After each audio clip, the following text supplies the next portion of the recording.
Au Wharf and Grill de Manhattan, les classiques culinaires américains ont la cote. Et en cuisine, on ne lésine pas sur l'huile de friture. Chaque semaine, ce restaurant produit à lui seul presque 200 litres de graisse usagée.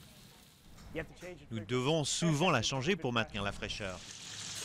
Pendant longtemps, ces déchets ont été un vrai cauchemar pour New York, bouchant les égouts et contaminant les dépotoirs de la ville. Mais aujourd'hui, ils sont la source d'une entreprise lucrative. Chez Grease Lightning, on transforme la graisse usagée en biocarburant. Il y a depuis 4 ans une guerre d'enchères féroce entre restaurants et compagnies de collecte d'huile. Cela a donné aux déchets une vraie valeur.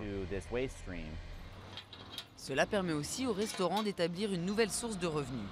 Auparavant, disposer de cette graisse sur une base hebdomadaire coûtait des centaines de dollars chaque année.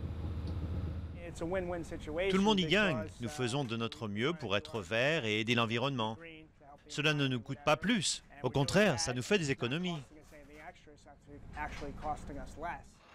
Cette société collabore avec près de 3000 restaurants sur l'île de Manhattan. Une réussite qui attire les convoitises. Depuis quelques mois, l'entreprise a dû protéger cette graisse lucrative contre les voleurs. Nos barils d'acier sont protégés par d'épaisses grilles métalliques.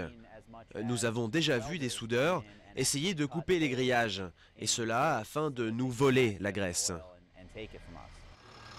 Dans leur usine du New Jersey, les employés de Grease Lightning se mettent au travail. Ils doivent filtrer la graisse usagée pour se débarrasser des restes de frites et de hamburgers.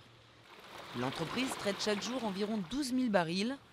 Une fois la graisse filtrée, elle est envoyée dans une raffinerie à proximité pour être convertie en biocarburant. Nous aimons dire que nous sauvons le monde une frite à la fois. Une bonne nouvelle pour le consommateur qui n'est pas prêt de voir ses plats préférés disparaître des menus new-yorkais.